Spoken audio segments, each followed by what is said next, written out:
Church of the Intercession. Now, we ask you to silence your cell phones and get ready for 2 hours of laughs with comedy at the Crypt. The comedy will be followed by food, socializing, and a jazz vocalist.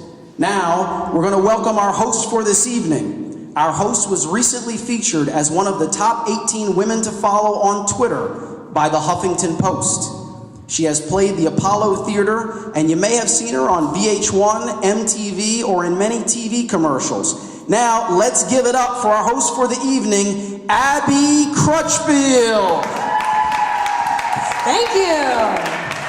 All right. I'm supposed to wait in the wings, so it's a nice introduction. I'm sitting here staring at everybody. What do they think of me? And here I am, ruining all of the surprise just by peeking. I can't wait. I'm very happy to see you guys here. You look like a wonderful crowd, very enthusiastic, which we like. And it's a wonderful place to be. I love the ambiance here. You cannot not feel important coming down those steps. I was like Whoopi Goldberg and Jumpin' Jack Flash. I was like, hello, I have arrived. Very exciting. New Year's, Happy New Year just about. You guys have New Year's resolutions? Nah, no. Why not? Too hard? Too hard to keep them. There's no point. I have a solution for you. Make it simple. My resolution, read a book. I'm halfway through one right now. Tomorrow, got my New Year's wrapped up. I'm good for the whole year. That's what you have to do. So no one made one? You know, no one wants to shout one out? Tell me your hard one, and I'll tell you an easy one. Go ahead. No. He's not even trying. What do you think his resolution should be? She knows what your resolution should be. What do you think it should be? Be healthier. Be healthier. Be healthier is a good one. So since that's not happening, how about this? Fold socks. All right? You gonna fold some socks this year? Fold up your socks. Wow, that one's hard for him too. He's like, I don't work miracles. Okay. She's gonna sneak some oregano into your meal, and that's you having vegetables. And that is your New Year's resolution accomplished. Well, good for you, good for you. Good for you guys sitting up front, lovers of comedy, the real fans right up front. Some of you are like, I just can't hear. I have to be... Are you gonna stare at me all night? Because... I feel good, I'm full, had a nice, delicious meal at a diner. I was like, my compliments to the microwave. It's very good. I shouldn't eat as much as I did though, because we have the trend now, the skinny jeans. I gotta keep rocking this trend as long as it's popular. I want it to end though. I mean, I miss sitting down. I just miss it. It was so nice. Once made the mistake of wearing pants so tight, leaned forward, went to the bathroom on myself. Too much pressure on the bladder. I'm wearing my long johns under these, which is embarrassing because they poke out. They look like an adult diaper, which is really embarrassing because I always spent all this time cramming down my actual adult diaper. It's hard to keep up with fashion. You guys don't have to worry about it as much as we do. I just want pajama jeans to be a real thing. I see them on TV, but I don't see anybody wearing them. If we all wear them, we all get to wear them. You guys might not know about this revolutionary fabric that is sweatpants painted to look like denim. Pajama jeans. Can't figure out who they're for though, that's the problem. They're too casual for sleepwear, too formal for day wear. Actually, reverse that. They're too casual for day wear. They're too formal for night wear. They're appropriate for no occasion. From the makers of leather bathrobes. Pajama jeans. I don't know anything about fashion. I just do whatever I see in a magazine, pretty much. And I see a lot of tattoos. Tattoos are big right now, but I couldn't begin to know what to give myself. If I got a tattoo, it would be the word confidential on my 6th toe. Because no one's supposed to know about it. You know what I'm saying? Okay, I just told too much about myself. Wow. Got intimate very fast. Told you my secrets. She's like, I'm embarrassed for you. I'll laugh when I don't feel uncomfortable about your life. So I'm actually very happy to be here just because as of this summer, I no longer do comedy plus a day job. I don't work at the secretary anymore. I do this full time. Very proud. I quit my job. I quit so you don't have to. Listen to my story and find out if it's right for you. It depends. Do you like health insurance? I quit because I wasn't very good at it, and I always felt like I was going to get fired. My boss didn't really care for me, and I always suspected it, but then at the end, they gave me a farewell card, and this was the nicest thing he could say. You were of use here. We had a prize for most valuable asset. By 2 votes, I beat out toilet paper. I quit. People say you should fold your resignation letter. I say you should squirt it on the wall with ketchup. Big old letters, I-Q-U-I-T. But you have to use a squeezy bottle. You can't use a glass bottle of ketchup. Then it just is streaky and it's a mess. Looks like a crime scene. People are like, did she quit life? What happened? This is scary. But maybe you don't want to take that big leap. You're thinking about a career change, but you don't want to just ditch your old job. Well, do what I did first. Mentally quit. You would believe the things that change. Coffee breaks become longer. You know how your inbox is full of mail? Suddenly it's empty because you've deleted everything. Best part, pajama jeans. Every day, all day. That's the new dress code. That's what you have to do, guys. I'm at the point in my life where I should be thinking about having kids, and my friends are like, no, you're not ready. And I blame autocorrect. They have me all wrong. See, they'll upload pictures of their kids on Facebook. Beautiful babies. I want to write something nice. I go to text them on my phone. I want to write, aw, baby. But autocorrect reads AWWW as sewer. Sewer, baby! Autocorrect says the things we want to, but can't. You know, like when you're trying to write, it's all good, but then you write, it's all food. For you, it is all food. Autocorrect knows your secrets. It would be nice to have children. Clap if you have kids. Is this one's, all right, he's in the family. She's claiming you. That's a nice thing to do. That's love. Kids are wonderful. I do want to have some someday. I'm a little selfish. Like, I want them for selfish reasons. I would love to play games again. Just like board games, the ones I grew up with. Just had a lot of fun. I played them all. Othello, a minute to learn, a lifetime to master. Seconds to realize the pieces look like Oreo cookies. And then I just give them to my Cabbage Patch. I didn't really learn Othello. I couldn't get past the fact that the black and white pieces looked edible. It's a dangerous game, really, when you think about it. You could choke, is what could happen. Some of the smart games weren't for me. I mean, if you want kids to play backgammon, how about not hiding it in a briefcase? Parker Brothers, know your audience.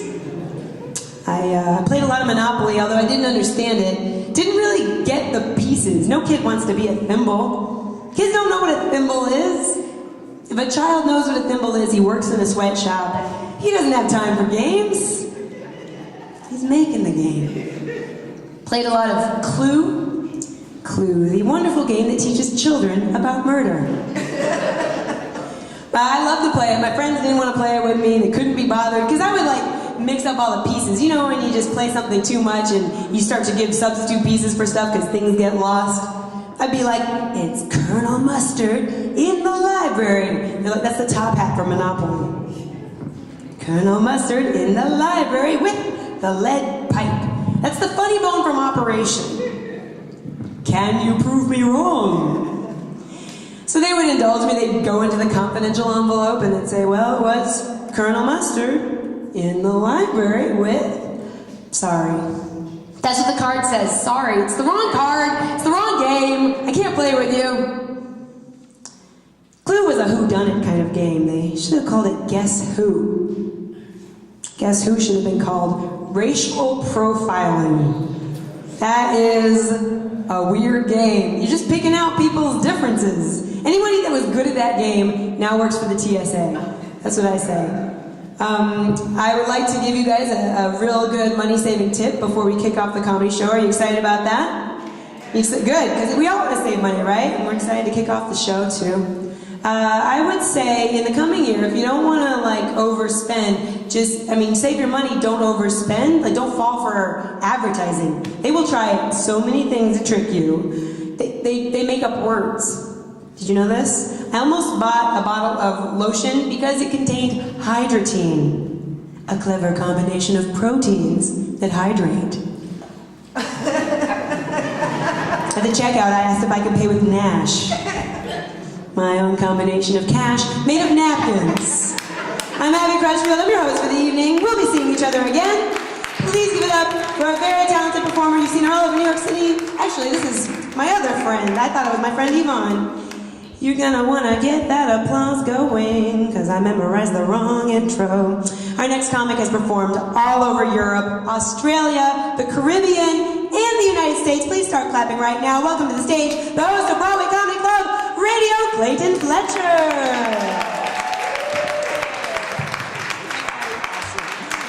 Hi everybody, let's keep it going for your host, Abby Crutchfield. Isn't she funny? This is nice. Thanks for coming out, everybody.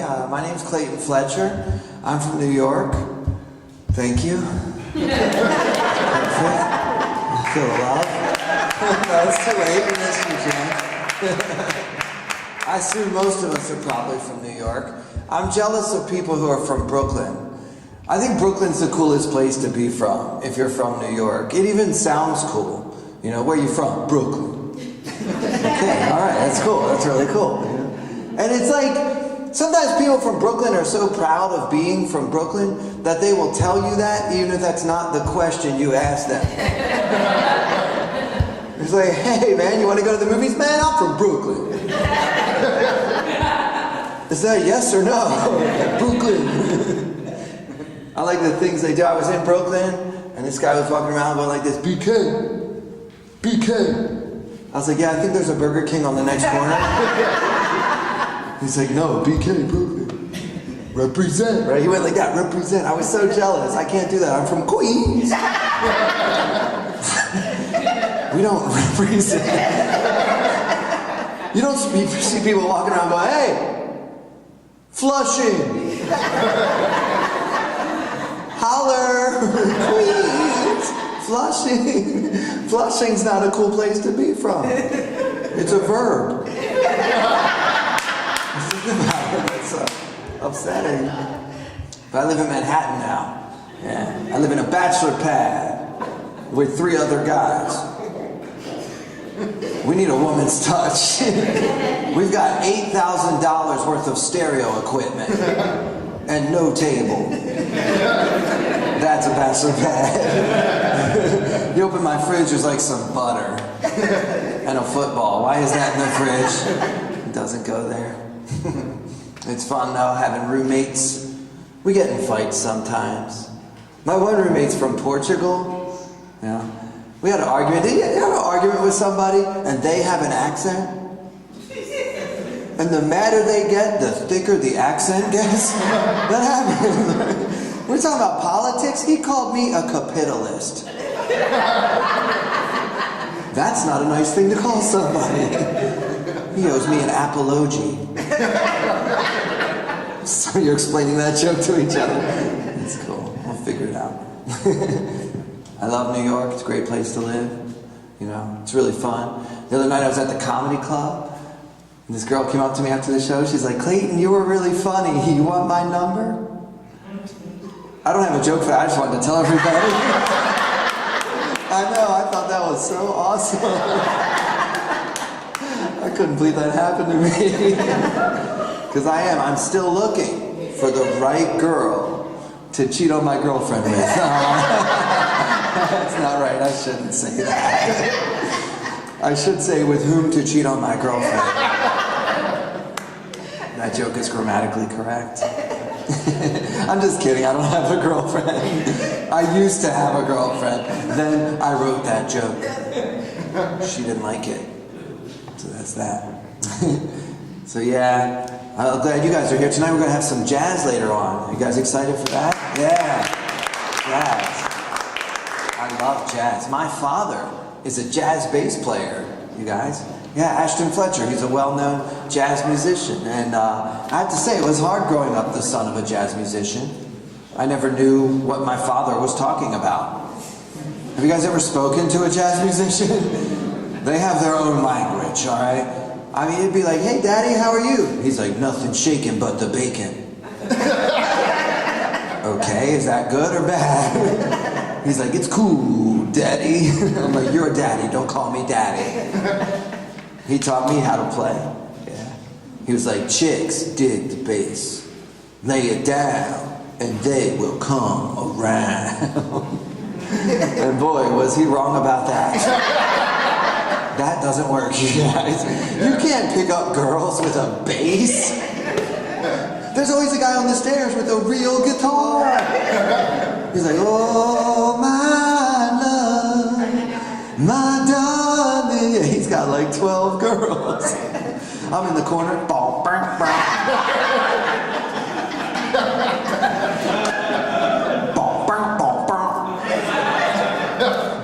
I got nothing.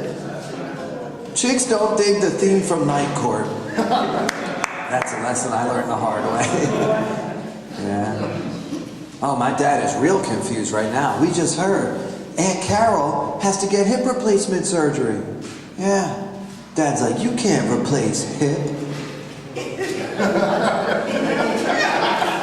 What would you replace it with? The funk? It's the funk in the hip that makes it groove, Daddy. I'm like, I don't speak Japanese. What are you talking about? I need help. Now he was trying to get me to play the banjo. I went home for a visit. My dad was like, chicks dig the banjo. I'm like, come on, Dad. Girls do not get turned on by getaway music. Ding, ding, ding, ding, ding, ding, ding, ding, ding, ding, ding. Yeah, right. I'll get a lot of girls that way. Maybe in West Virginia or something. It's all part of the master plan, I guess. But yeah, I have cool parents. My mother is a professional poker player. Yeah, I mean, can you imagine what that was like growing up? I'm like 15 years old. My mother's like, Clayton, did you drink my wine? No. She's like, I call. Yes, I drank the wine. She's like, stop trying to bluff me. It doesn't work. I had a poker player for a mother and a jazz musician for a father. I had the only two parents at the PTA meeting wearing sunglasses. That's uncomfortable. Yeah. This is cool down here. I like it. It kind of feels like we're doing something illegal. It's like, how did they break into the church? Where'd they get the spotlight? It's cool. I like it. I'm really glad you guys came out tonight, because we tried it once without you. That was difficult. This is a lot better. And like after the show, if you guys want to say hello to any of the comedians, come on up, come say hi. We'd love to meet you, but be careful. Comedians are sensitive. I always know people like the show and they're like, Clayton, you made it look easy. That's great. I always know it wasn't that great when they're like, you got a lot of guts. I really respect your courage. I could never do what you just did. Yeah, don't say that, right? We can read between the lines, One time, this guy was like, you're actually very funny. That was one word away from a compliment. That actually kind of ruins it, right? It makes him sound a little surprised, doesn't it? Like, does he do that at work? Hey, Bob, your expense report's actually added up this month. Way to go.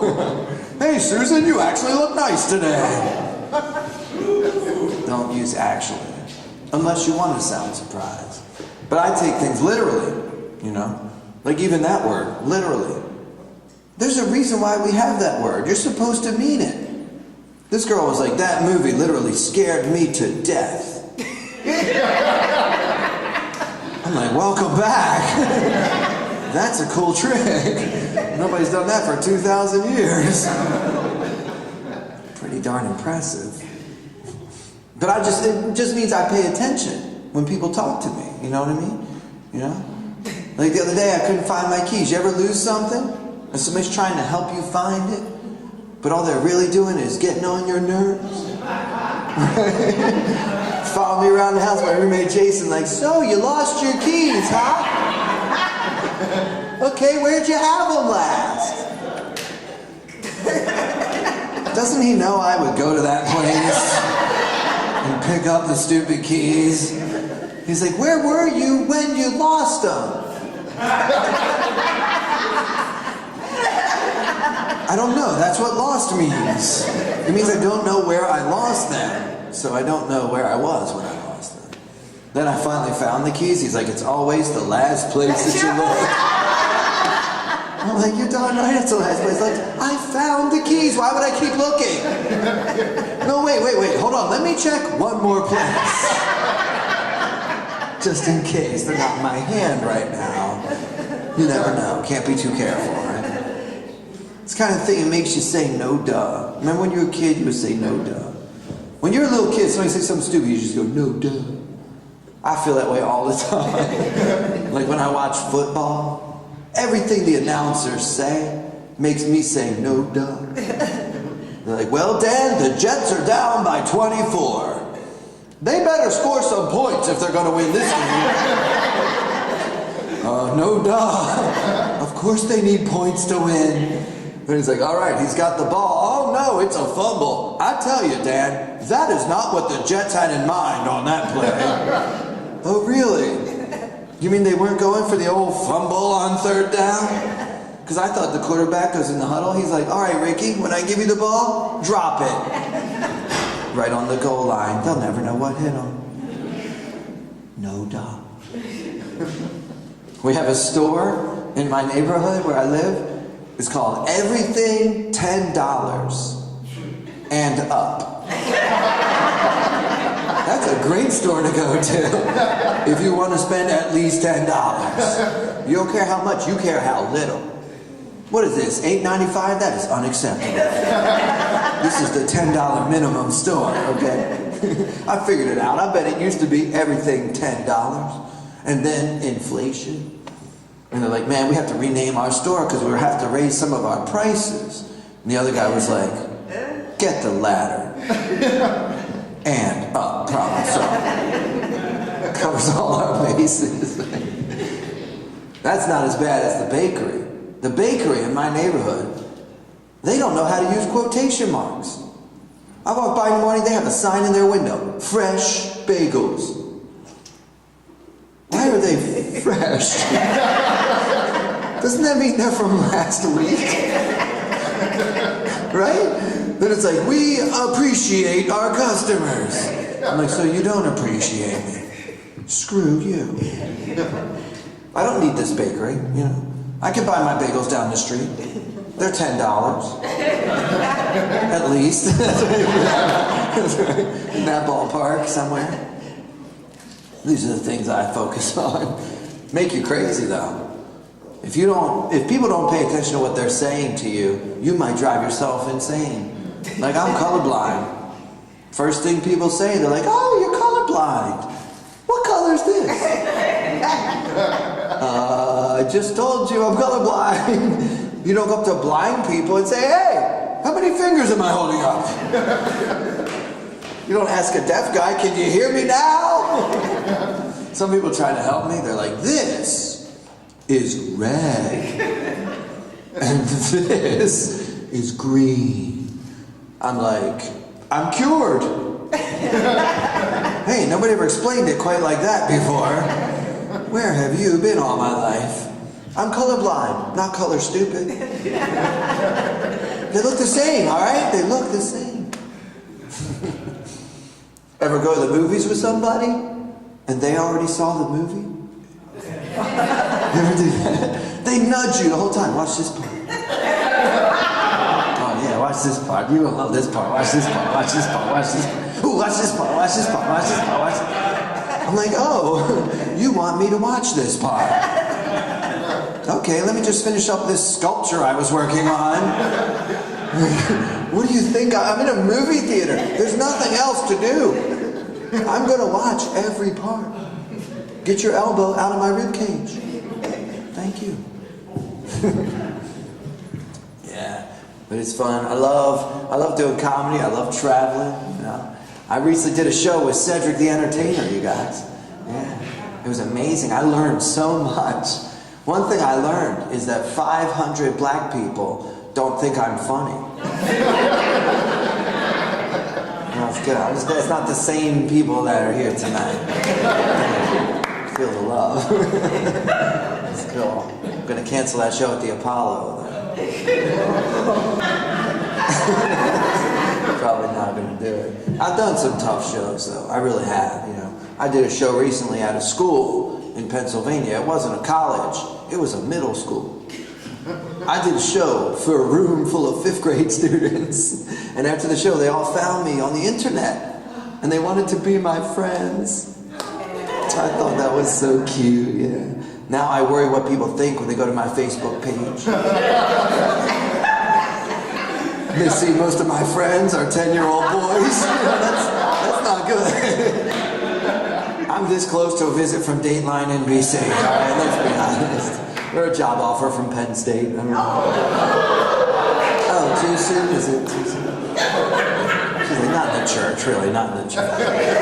It's okay. You guys ever see that show, To Catch a Predator? I love that show. That show's been on for 8 years. These guys still fall for the same trick. They have never changed the trick. He walks into an empty house. He's like, where are you? She's like, I'm in the back making cookies. He's like, okay, I'll come in and take my pants off. Guy with the clipboard, why don't you have a seat over here? We need to talk. You're free to go at any time. The police are waiting outside. But they're doing good work. And that's not the point anyway. My point is, I would love it if you all would check out my website. It's called ClaytonFletcher.com. And when you're there, you can listen to Broadway Comedy Club Radio. That's the podcast that I host. I interview celebrity comedians. Yeah, it's fun. And we actually recently interviewed Russell Simmons. He's got a new show coming out on Comedy Central, so check that out. It's free on ClaytonFletcher.com. And also, if you guys could also find me on Facebook, because I'm trying to increase the adult-to-child ratio. You guys are awesome. Thank you so much. Happy New Year. Happy holidays. Clayton Fletcher, everybody. Oh my God. We're going to get the show rolling with a wonderfully talented comedian, model, actress, and writer.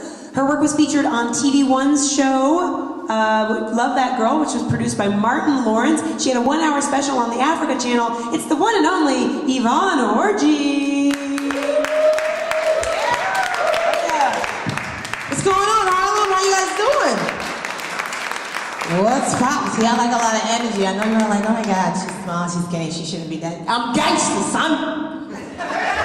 No, I live in the suburbs. No. But it's crazy. I don't like this time of the year. I know it's the season of happiness, and I like that part. I like the Christmas and the joy and the family. Yeah, I just don't like the cold. Yeah. Because I'm from Africa, son. That's right. Nigeria, my people. Anybody else? No? Okay. Now let me tell you this right now. Let me just give you a very quick, very brief geographic lesson, okay? If you don't know anything else about Africa, just know this. Time! That's it, lesson over. It is so hot that folks get saved at birth. They are like, wait a minute, what nonsense is this? You mean to tell me that hell is hotter than this? God forbid. I cannot go. I confess. Jesus, I confess.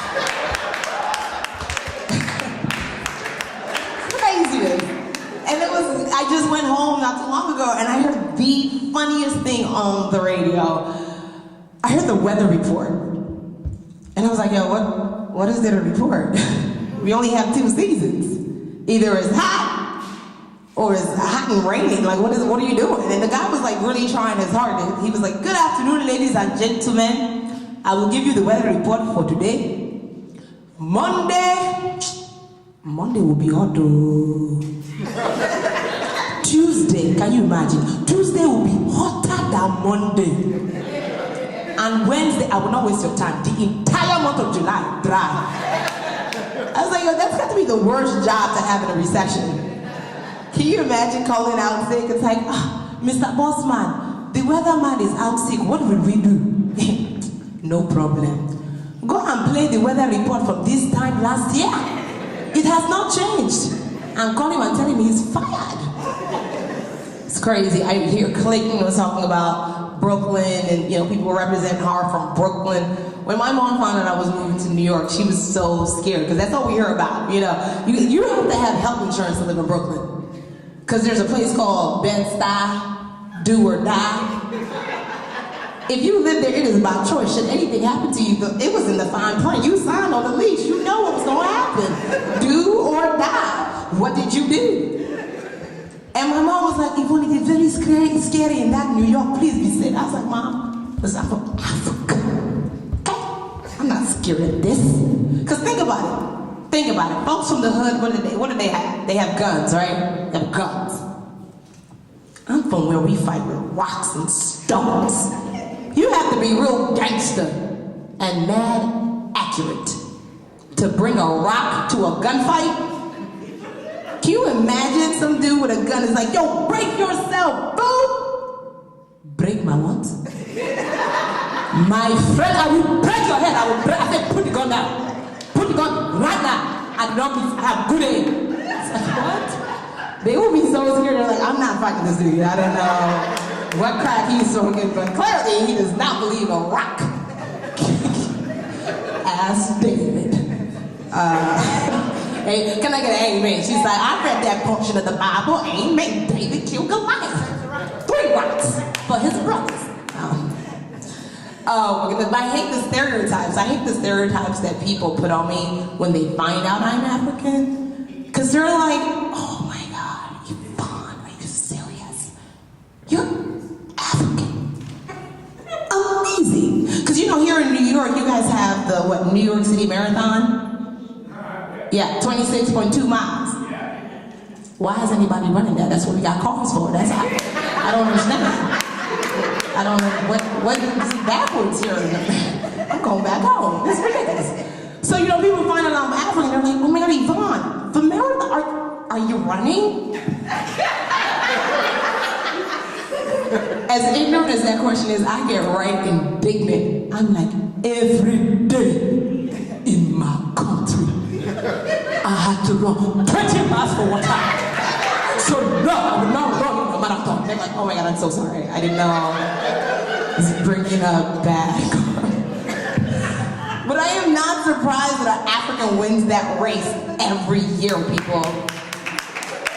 Just think about it. Think about it. What is the starting cue? A gunshot. Thank you. Thank you. What do they think we're running from in Africa? Umbalelo is not winning because he trained long and hard. He is winning because he's getting a flashback. He's like, on your mark, get set, drop. Oh my Jesus Christ, help me! Do not stop till you get to the refugee camp. Oh Jesus. That is how they killed your brother. Hey, God help me. It's like, what? It's like 3 days later, he's still running. They're like, Umbalelo, the race is over. I must save my family. I was so confused. And then, of course, and then I live in Harlem. So, you go through 125th Street, all the Africans is Hebron. I'm like, oh my God.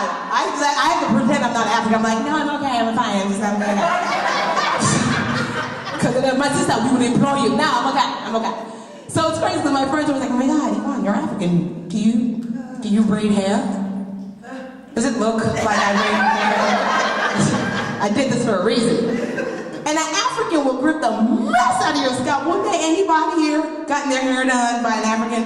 An African will find hair in places that you did not know existed.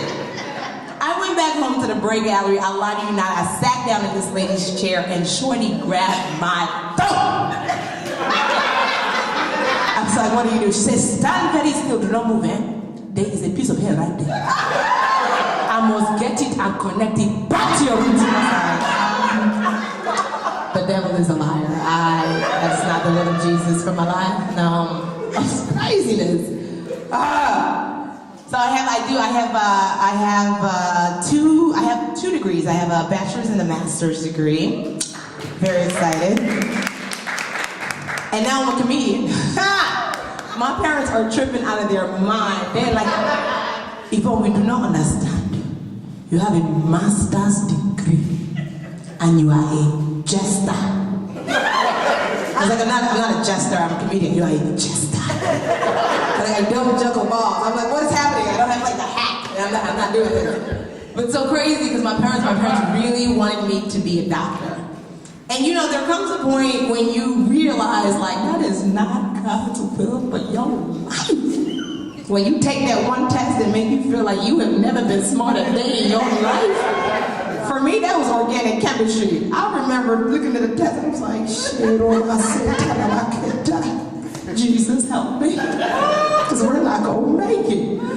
But I try to tell my mom, I'm like, Mom, I can't be a doctor. I am not going, and it's really not just because I'm not smart enough, but because my last name is Orgy. True story. I mean, it's not spelled like how y'all thinking. Get your mind, get saved all over again, y'all. No, it's O-R-J-I. Nobody cares. They're like, Orgy, her name's Orgy. Amazing. And I try to tell them, like, can you imagine hearing this in your hospital in intercom? Paging Dr. Orgy. Dr. Orgy, the gynecology. Really? I would have no patience. And it's so crazy when I try to tell my mom, I was like, I tried to let my mom know that I wasn't going to major in bio or be a doctor. It was so hard talking to my mom because my mom hears what she wants to hear. So, I called her, I remember calling her and I was like, hey, Mom, listen, I have good news. I know what I'm going to major in. She's like, oh, wonderful, what is it? Mom, I'm going to major in fine arts. Hello? Yes, I am here. My daughter. That is great. It is? You see, medicine is a very fine art. One that you must master and be good at. You will be a doctor. I'm like, oh my God. It's not. Now they know that it's not happening. And so right now they're just like, we just want you to just marry a doctor. That's it. Like, Christmas came and like my parents don't give us gifts anymore. They just give us wish lists. So I opened mine and it's like, we wish you were married with children. I was like, what? This is how? My self-confidence. My birthday came December 2nd. Any December babies? No? Okay. Hey, happy birthday. When's your birthday?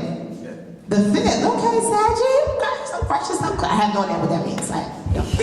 But so my birthday came and my father, this is the exact email my father sent to me from Nigeria on his iPad. Happy birthday, my daughter. We are very proud of you. But remember, time waits for nobody. God bless. I'm like, what?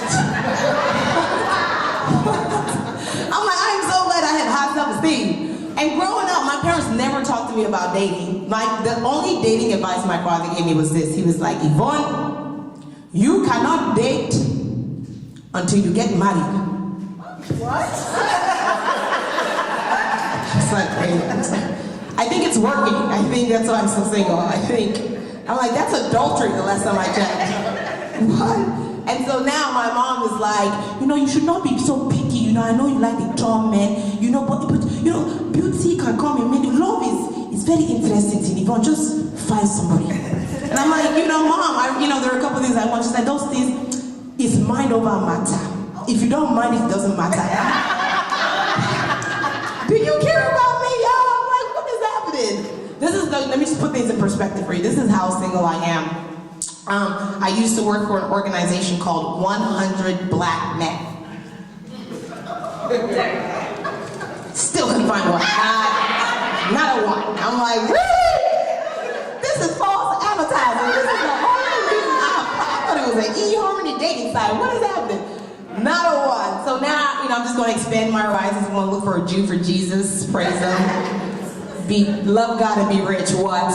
I'll invite you all over to my big house. Judge me.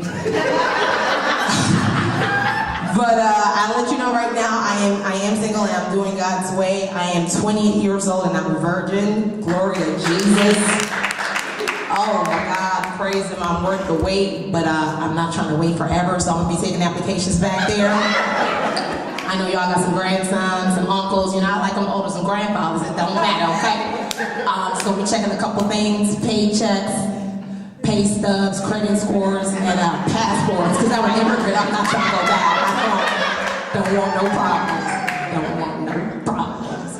Oh my God, but it's so crazy because my parents are like really trying to get me married now. So my father joined Facebook.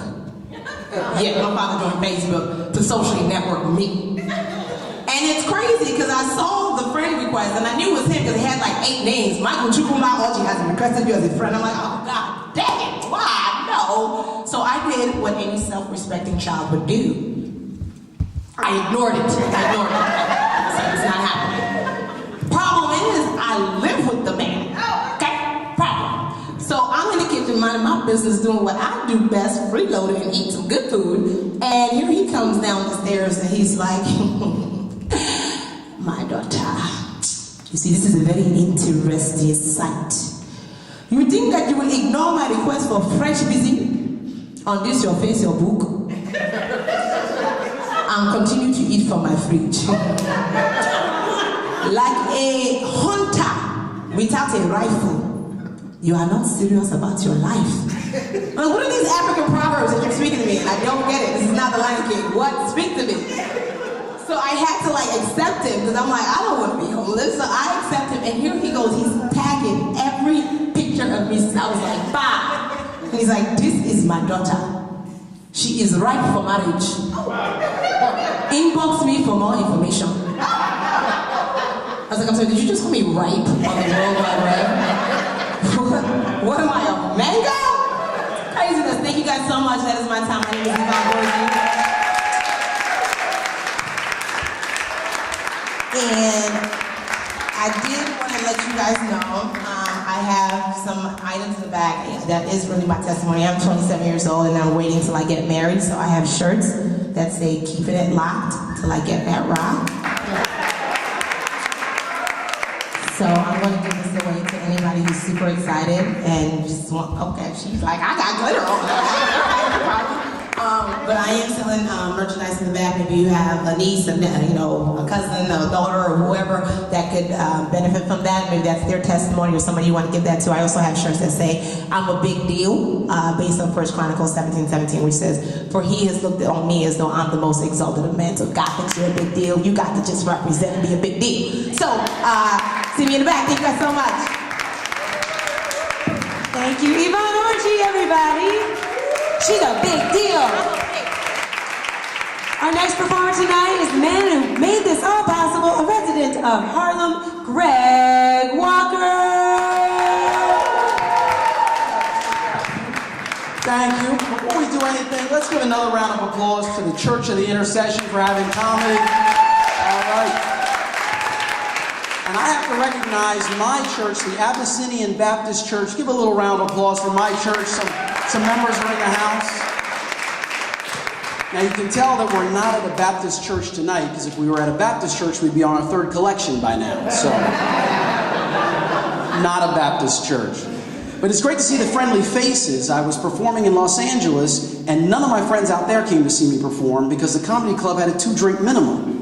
My friends said they didn't want 2 drinks, they were already drunk.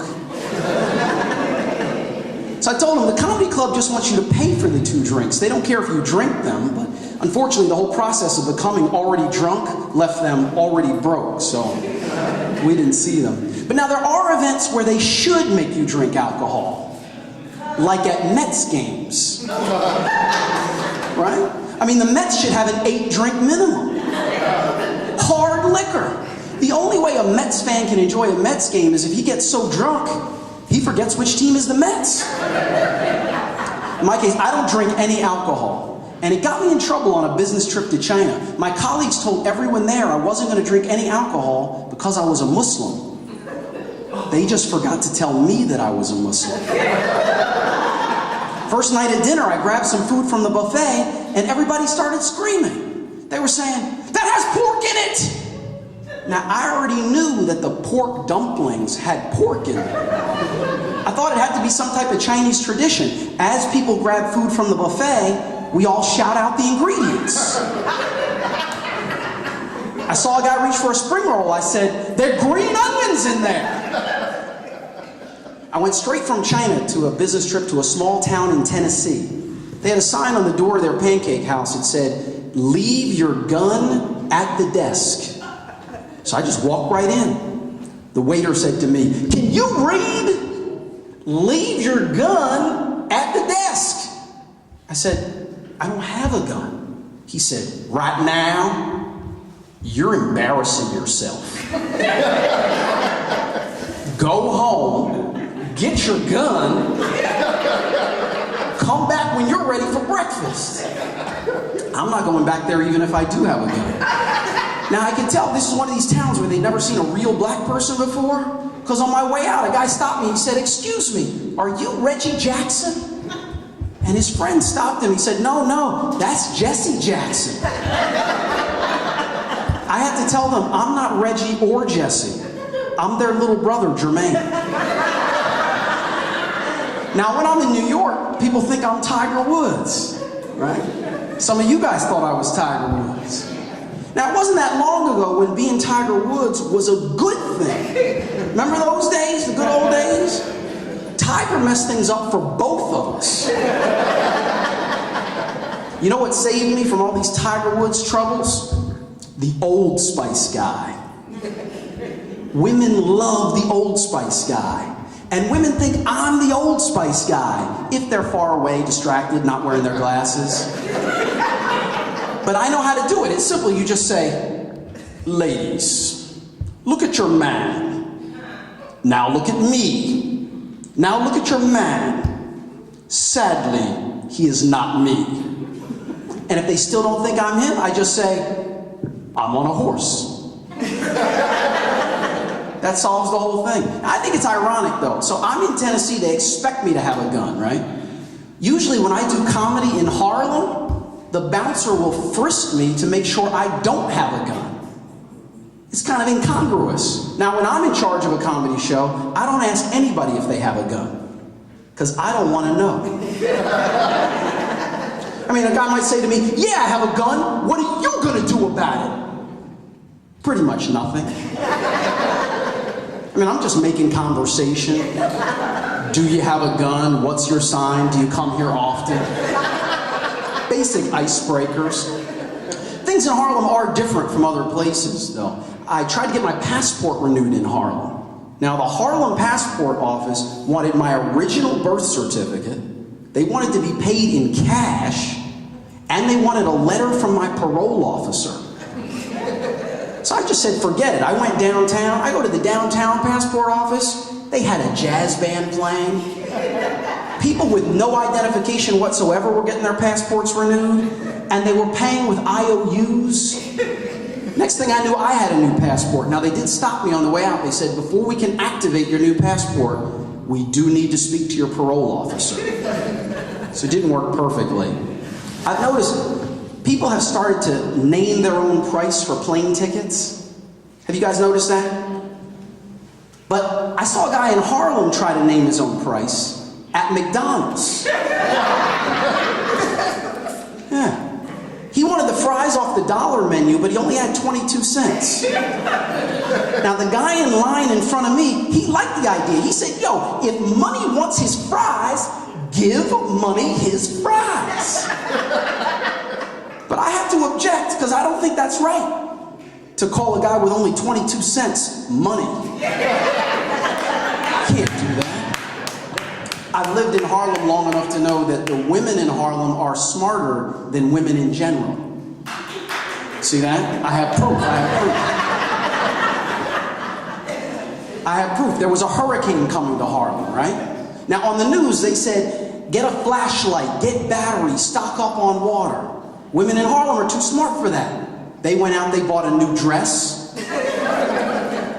They got their hair done. Because they know, they watch the news, they see the people who get saved in these natural disasters, they look good. The people who look all crazy, most of them die.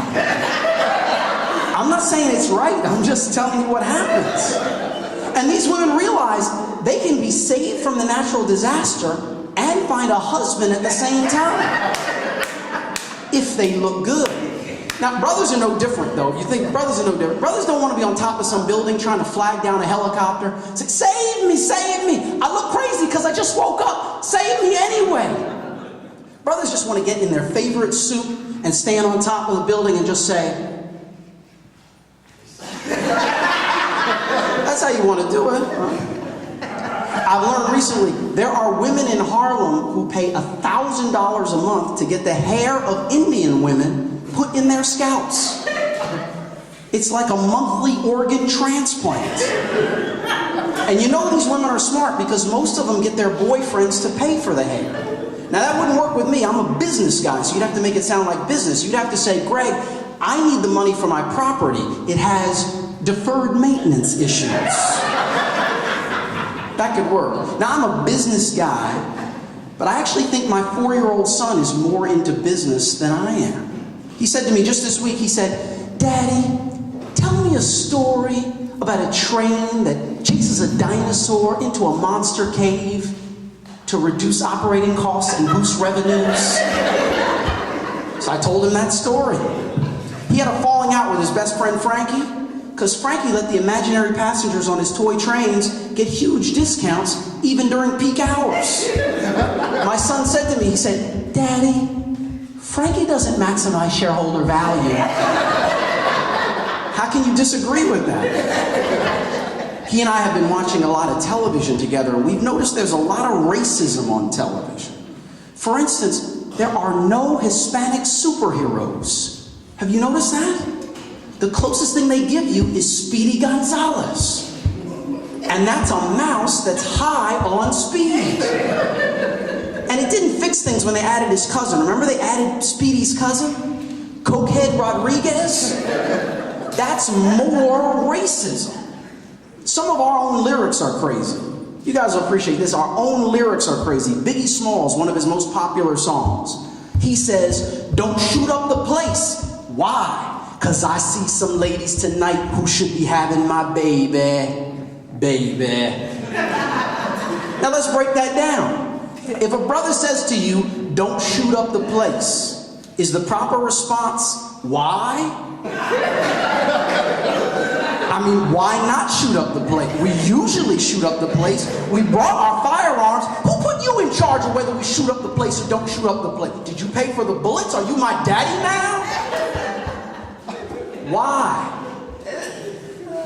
But his answer doesn't make any sense either. They say, why?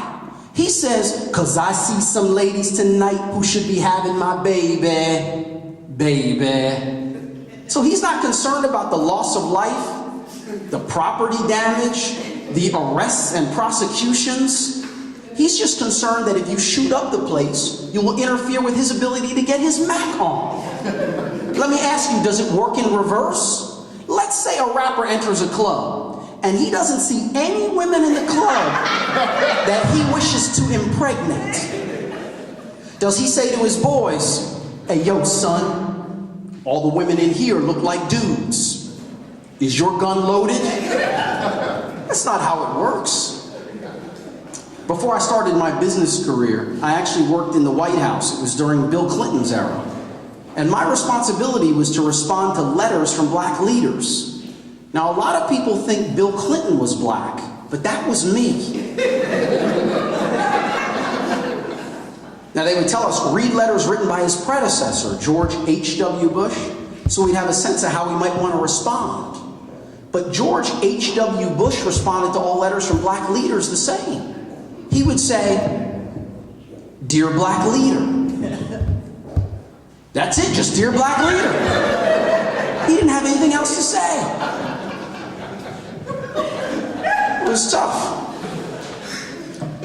Right when I started my career, I actually went to a fundraiser for the Gay Men's Health Crisis. It's a great anti-AIDS organization. And at the fundraiser, I took all sorts of pictures. But the next morning, my assistant was very upset. She said, Greg, gay men keep calling.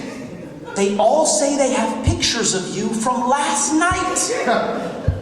I tried to explain the situation by showing her the pictures, but the pictures were just me with Whoopi Goldberg and other gay men. That didn't clear up the confusion. In fact, I think that added to the confusion.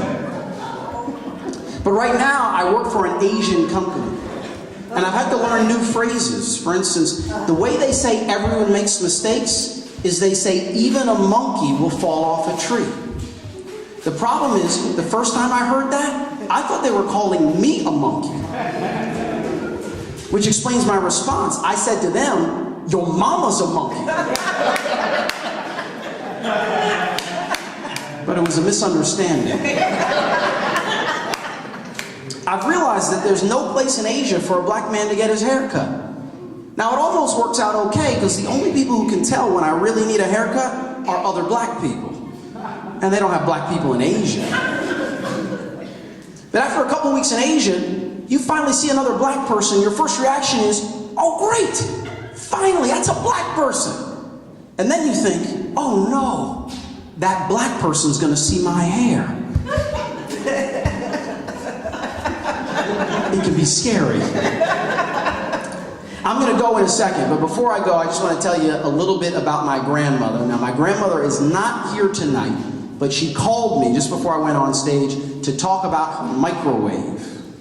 Now, my parents bought her that microwave back when microwaves first came out, and she still uses that microwave every day as a bread box. Yeah, she never plugged it in. She said if God wanted her to cook with microwaves, he would have said so in the Bible. Just like God told her directly that I need to buy her a 60-inch 3D TV. And an iPhone 4S. Very specific.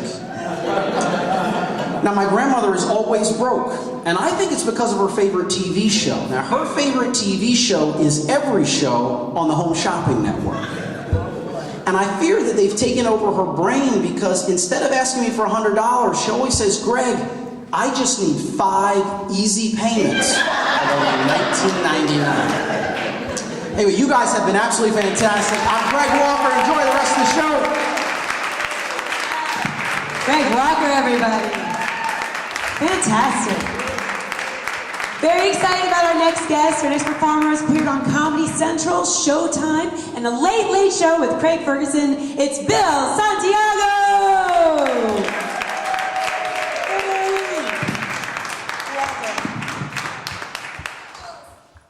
Why does the applause stop like that? I don't understand. I really thought I was going to get a rolling benefit of the doubt when I came up here. It's funny how they give the credits, before you step onto the stage, no matter where you are. So what it looks like, oh yeah, he's been on TV, you've seen him on TV, you've seen him here, you've seen him there. I know you haven't seen me there. I've been there, but I'm sure you were not watching. My mother missed all those shows. I don't think you people caught that. And I played a lot of places. I played laundromats. I have played a laundromat more than once. 2 different laundromats. They liked me so much that the first one, I almost went on the laundromat tour. That's how well I did in that setting. A couple Mexican restaurants. I like that. Nothing wrong with a good Mexican restaurant gig.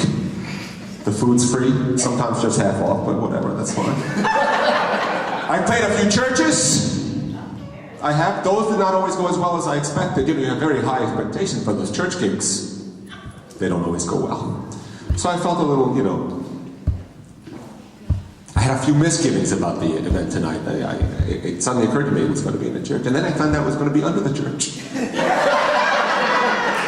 I thought, well, at least this is new. I'd never played an actual crypt before. I walked into the door and I said, is the show happening here in this church tonight? They said, yes. Which way? Oh, down the stairs. Oh, down the stairs. Yeah, that's just the beginning. Keep on walking. I keep on going down. How far down under the church? You're looking for the crypt. I have to tell you, as a comedian who's always, the last thing you want to think about is death. As you're walking into this situation, as a matter of fact, the worst thing that could possibly happen to you is to die on stage. And I played for a lot of audiences that I thought, these people might as well be dead, considering the reaction I'm getting from them. But I've never played in an actual crypt before with actual dead people in the back. And I just want to know the dead people that are in our audience tonight, I am not letting them off the hook, okay? I better hear it coming from way in the back there. But this is new. This will go on my resume. I will. Tomorrow I will update it. Casinos, theaters, laundromats, Mexican restaurants, crypts.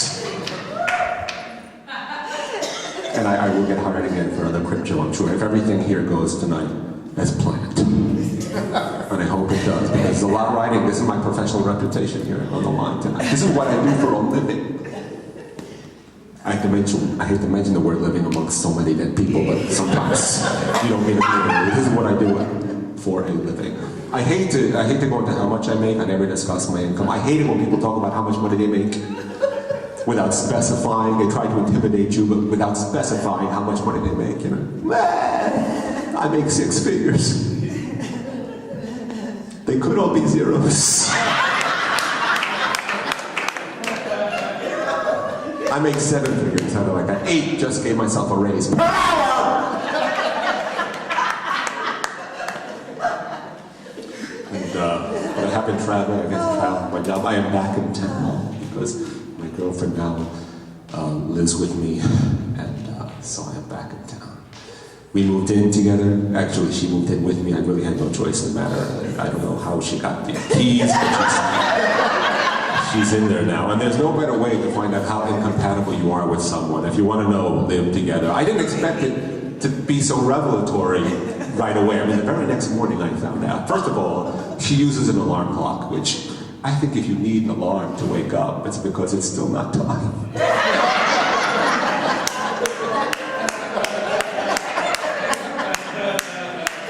And I did not know this. She's much more religious than I am. You know, I don't know what I believe exactly. I know this. I can never be an atheist because as soon as I start to think there is no God, I think, oh God. I don't know what that reflex is about. I think it's factory installed, quite frankly. I'm so curious now, though, you know, about everything. I want to know, is there something? Ever since my father died, I just want to know, is there something else? Will I ever see him again? Is there such a thing as continuity? I talk to anybody about it. I'm like, I am so desperate. I even invite the Jehovah's Witnesses and I'm like, come on in, there's coffee, I've been waiting for you. It is your lucky day. I've got a whole new magazine rack. Where are those Watchtower magazines? I mean, let's start a dialogue. I am in desperate search for answers. And I talk to a lot of religious people, they're so insistent, they never give up. Oh, you've got to believe, you've got to believe! You know what your problem is? You don't believe. I don't want to believe. I want to know. But I believe because you never know. And I've been doing my research. I cracked open that Bible. I had no idea how much catching up I have to do. It's a very big book. Even the abridged editions, they're just way too intimidating. You know, the print actually gets smaller towards the end, so they can fit it all in there. They got to jam it in. Thou shalt not kill. You guys familiar with that? They have that here in the crypt. Thou shalt not kill. All my life, I was under the assumption, I just assumed thou shalt not kill was the first commandment. I figured something that important had to be way up there on the top, but that is, I checked, number 6. I was blown away by that 6. According to the 10 commandments, there are 5 worse things I could do to you than kill you. Thou shalt not kill didn't even make top 5. Not even runner-up. Anybody know what the runner-up is? 2nd commandment, thou shalt not take the Lord's name in vain. That's right. That means if someone shoots you dead, but just before you die, you manage to shout out, God damn it! You're the one going to hell. Religions are very dangerous. They're not for amateurs. Don't fool around with it if you're not qualified. It could backfire. I love it how some people have thought it all through and they've actually arrived at a decision. They know exactly where they fit on the spectrum of belief. They're like, oh, I'm spiritual, but I'm not religious. Or I'm religious, but I'm not cultish. Or I'm cultish, but I'm not satanic. Or I'm satanic, but I'm not Republican. That's where I go.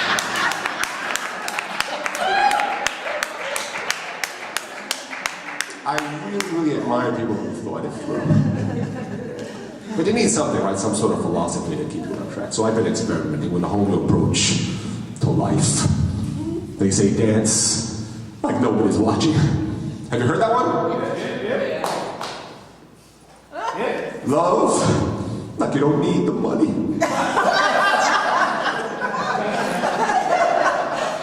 Did I mess that up? I don't know why. Dance like somebody's definitely going to get hurt. I don't know, I get them confused, but you know what it is. I've never had any luck with a religion in any case. I guess that's why I had such a... So confused. 7 years old, I got beat up by a kid named Jesus. That's how we pronounce it, we did not say Jesus. I heard him say Jesus. Which flipped me out even more. When you're 7, you can't tell the difference between Jesus, typical Puerto Rican name in your neighborhood, and Jesus, the actual Savior. I was walking out all guilty and all confused. What had I done? That the Lord would send his only begotten Son down to Brooklyn to kick my ass. That will leave a little emotional scar. I don't know if you can see it, but it's right there, right under the hairline. So these are the discussions that I'm having with my new roommate all the time. My girlfriend is going out of her way to make my life much more difficult than I would prefer. Right after she moved in, she announced that she's going off the pill, which I'm not a fan of the alternatives, especially Trojans. I can't believe that's what they're called. Why would you name any form of protection after the greatest security breach in the history of protection? How could you have so many people? This is a whole group, a team locked up in committee. How could they get that wrong so backwards? For the record, let's review. The Spartans used a Trojan horse to sneak in, and knocked up Troy is what happened. That's not a brand image I'm looking for in a contraceptive. The truth is, it sounds to me like it would be a lot more appropriate for some sort of fertility-enhancing technology. What's that? She's still not pregnant? Try Trojans. We'll get those little soldiers in there so they can do the job. I'm surprised you people didn't laugh more. I mean, the dead people, but they would do that. That's actually my grandmother's favorite joke. Me and my grandmother, we are so close. We lived together for a while. She was my college roommate, actually. Which I have to recommend that to anybody who asks. If you don't know, if you want to hear the family history from the source, there's no better way. You have to live with your grandmother. She's got the stories, the original tales. But I have to explain the living situation every time I brought a girl over, and that was always a very awkward moment. You know, in the dark, in the middle of the night, I'd have to be like, they'd always be so confused. They're like, what? My grandmother. Where? Top bunk.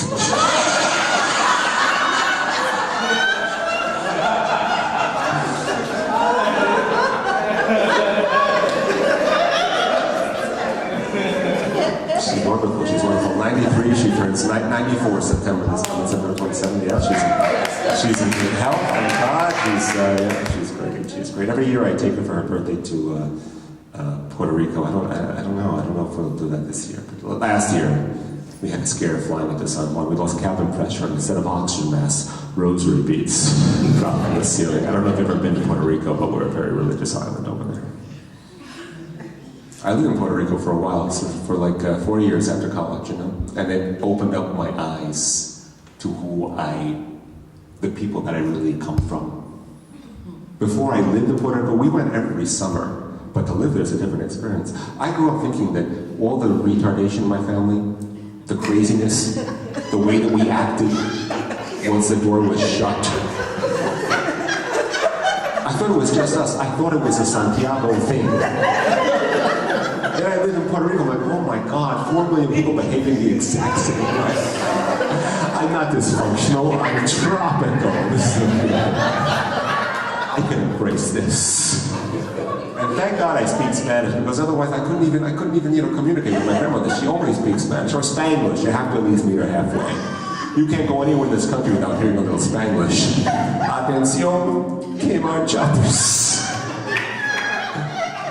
You recognize it when you hear it, right? How can you not love the Spanish? Twice the vocabulary, half the grammar. This is the future language of the country. I advise you all to jump on board. New York is the best place to hear it too. People travel from all around the world just to hear how we do it, and New York never disappoints when it comes to Spanglish. I'm in Times Square in the toy store. So cute, little girl talking to her mom, pointing to a doll she wanted very badly on the shelf.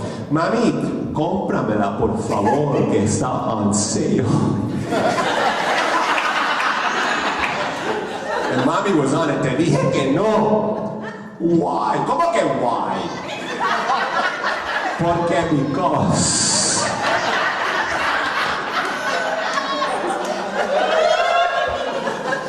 That is the best answer I've ever heard to any question. It's the answer to every unanswerable question. If you don't know the answer, someone is too dense to get it, whip out that porque because it will get you out of a jam.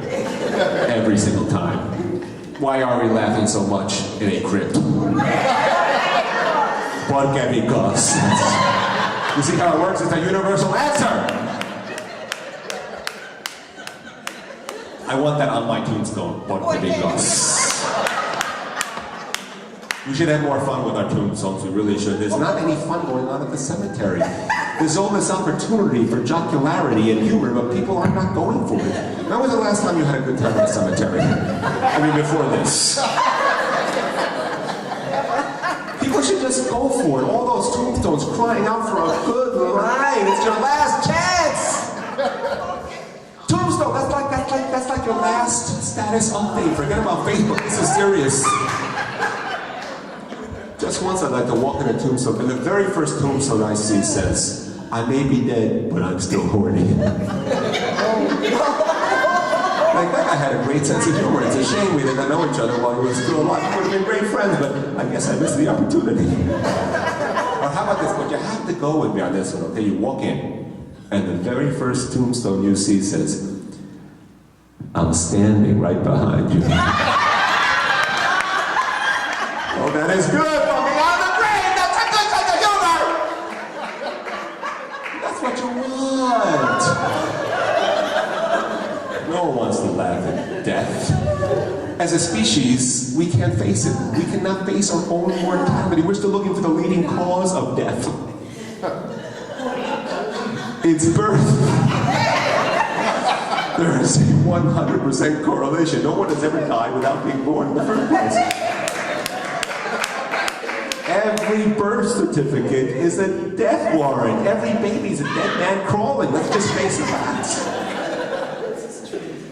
I hate to be the bearer of such dark news, but if ever there's been a place for it. Anyway, I don't know what to leave you with. I hope I got one message across tonight.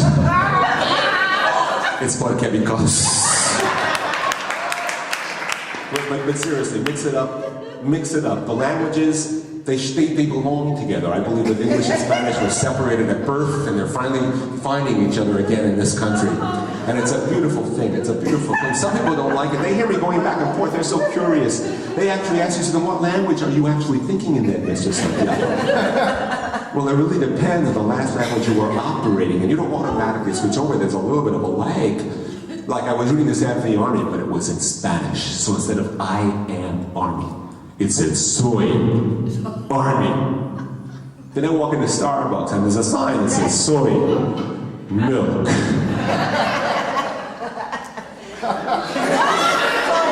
It's like, that's impossible. I am milk. Reporting for duty, so let me act those lactose intolerant sons of bitches. We have to keep the homeland safe. There are so many people that are so against it. You know, you have to realize that English and Spanish have been working together for a long time to shape this country coast to coast. People don't realize it. They don't know their own history. The city of Chicago was named by its founder after his wife, who refused to leave him no matter how much he begged her. Chica, go.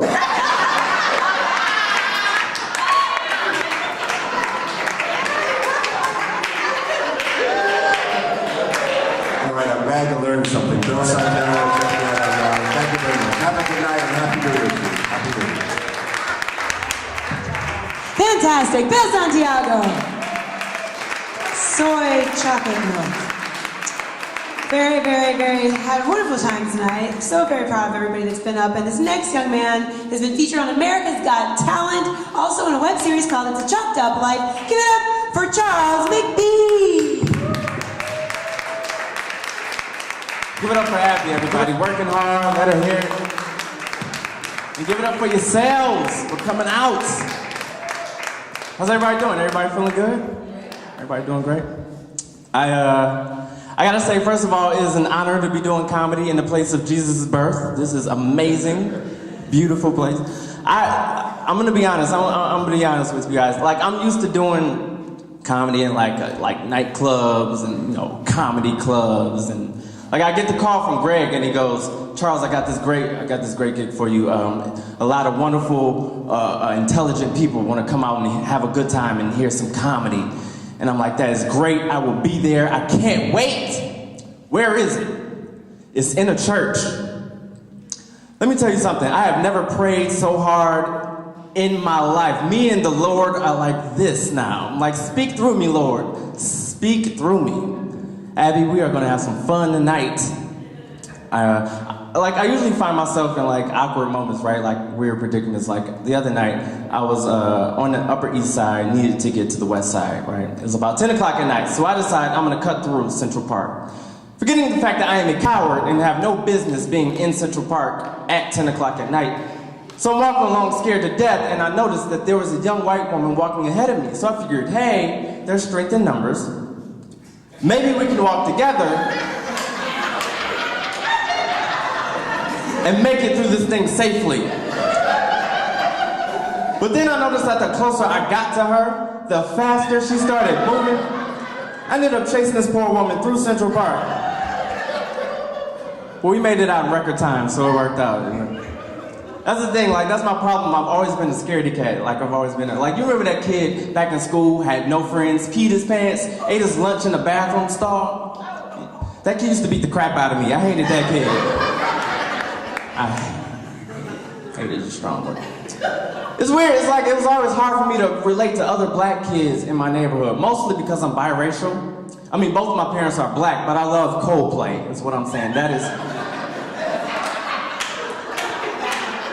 See, now some of the white people in here are laughing, and the black people are going, who in the world is Coldplay? This is exactly why I had no friends. I don't know. It's weird. It's crazy. I love doing comedy, right? I love doing comedy because there's certain, like you can pretty much express yourself and say whatever you want, but I have learned that there are certain words that you are not allowed to say anymore. Certain words that you just can't say in this country anymore. Like the word retard. Can't say retard anymore. Can't say retard. Can't say retard because Sarah Palin doesn't like it when we use the word retard. She prefers to say special needs. Here's the thing though, I'm not sure that she understands that there's a difference between those who have special needs and those who are retarded. Case in point, Sarah Palin has a son, right? Trig. Trig Palin has Down syndrome. Trig Palin has special needs. His mother, on the other hand, is a bit of a retard, I'm not gonna lie. I'm just saying, I'm just making it, not getting political, just making a comparison. Just explaining. Just explaining.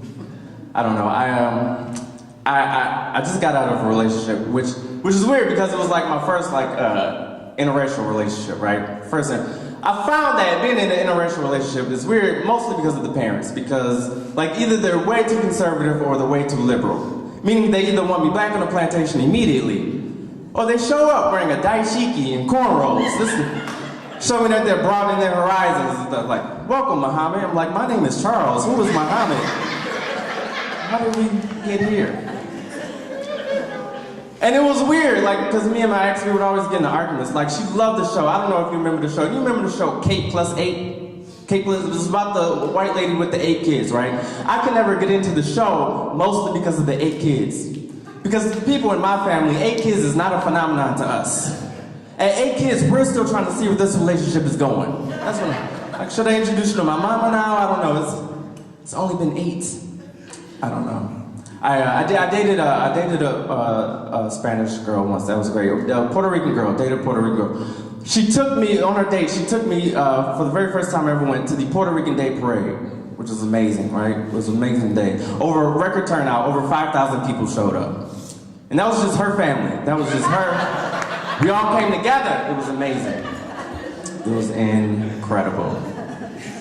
I know, like I mentioned, I have a lot of friends of different races. Like I have a lot of black friends, a lot of white friends. And like sometimes it gets awkward with my white friends. Like I was talking to 2 of my best friends who happen to be white. And they started talking about time travel all of a sudden, right? Time travel. And my friend Robert goes, if I could go back in time, I would go back to the roaring 20s because I have an old soul, right? Then my friend Stacy's like, if I could go back in time, I would go back to the 1960s because of the sexual revolution, right? Then they both look at me and they go, come on, Charles, if you could go back in time, what time period would you go back to? And I thought about it, came to the conclusion that due to my asthma, slavery is probably a bad idea. That eliminates the 15th to the 18th century. I like voting, voting's great. That brings us up to about 1965. I think I'll go back to 2009. Yeah, Coldplay put out a great album that year. I wouldn't mind going back and checking that out. In all actuality, if I could go back in time, I'd go back to pre-slavery Africa, pre-slavery, and tell everybody, that's not a free cruise. It's not the big red boat, that's all I'm saying. Holidays just ended, I don't know about you, but I experienced something that infuriated me. It just infuriated me. Like, have you ever been out and see somebody Christmas shopping that owes you money? Like, am I the only one? Am I the only one that gets upset by that? Like, I have had a friend describe to me how much fun he had hanging out the night before that owes me money. Like, oh, Charles, man, you should have been there. We was at the club, man. We was popping bottles. We was spending money. Man, you should have been there. I'm like, I would have if I could afford it. I'm just saying. Anybody else, we had to deal with the holiday season. Anybody else got to deal with crazy family? Am I the only one? Crazy family around the holidays? Some of your crazy family members might be here, so you can't clap tonight. I understand that. I understand how that goes. I had to deal with that whenever I go home. Like, first of all, I'm not really from New York. Like, clap if you're from somewhere else outside of New York. Anybody from outside of New York? That's the thing, like, you guys can attest, like, it's different living somewhere outside the city than it is living, like, here in New York. Like, for the price of a 1-bedroom apartment in Manhattan, you can move to Ohio, where I'm from, and buy 7 acres of land, 6-bedroom mansion and a donkey. Whatever you want, you can get in Ohio. And that's where I have to go. Like, I went back there, and every time I go back, I have to deal with crazy family members. Like, first of all, I want to preface this story by saying I love my president. Like, clap if you love your president. I love him to death. And I think he is so inspirational. He has inspired me to do, such great things. But here's the thing, like, my sister and I differ on this matter. Like, she thinks that ever since Barack Obama has been elected president, now he is so inspirational that any black person can become the president of the United States. Like, Flavor Flav could be the president, no matter what their qualifications. Like, she talked to me, she's like, now thanks to Barack Obama, my son Trey can one day grow up and be the president of the United States. Hallelujah, thank you, Jesus. I'm like, that kid? The one with his tongue in the light socket, that's the one that's gonna be riding this black thing out. My family is weird, man. My family is just weird. Like, my mom doesn't help any. My mom doesn't help at all because, like, I'm not gonna lie, like, she's a fan of the bottle. Like, she loves her alcohol. She loves her Ciroc vodka. I'm like, Mom, you are too old to even know what that is, but she loves it, right? Like, it's always been that way ever since we were kids. Like, just to explain kind of on what level it was, like, every so often she would have me and my sister in the backseat of the car when we were little, and every now and then she would swerve the car to avoid hitting a tree in the middle of the road. Only to realize it was the air freshener in the dashboard. I'm like, really, Mom? Really? We are gonna die!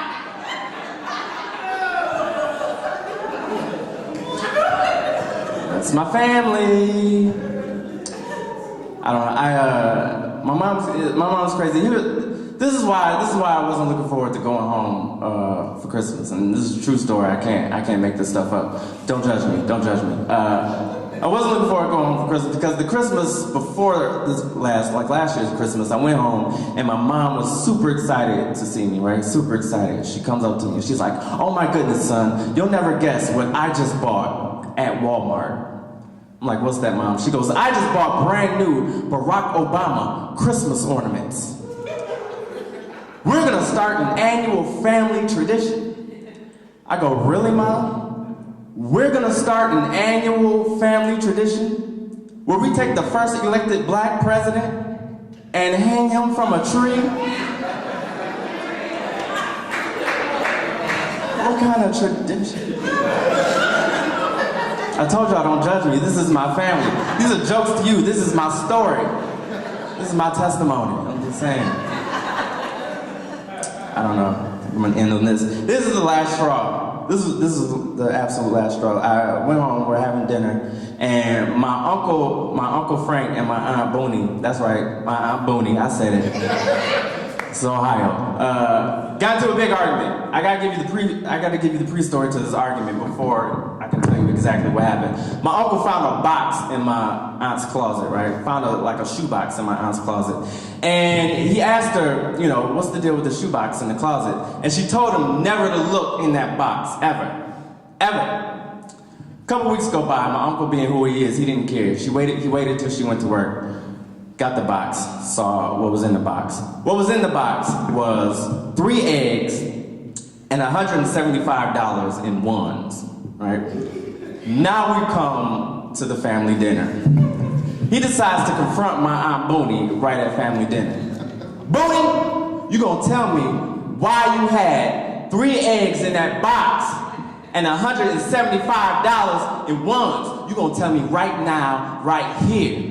So she looks my Uncle Frank dead in the eye and she goes, "All right, fine. You want to know? I will tell you why I had $175 in ones and 3 eggs in that box. Those eggs represent each time that I have stepped outside of our marriage." Oh, it was right. So my uncle looked at her and he goes, "All right, listen. We've been married for over 40 years. 3 eggs, that's 3 times. I'm not gonna trip. I forgive you. You are my wife and I love you. But why is there $175 in ones?" She goes, "Well, every time I got to a dozen eggs, I sold them." That's my family. My name is Charles McBee. You guys have a great evening. Charles McBee, everybody.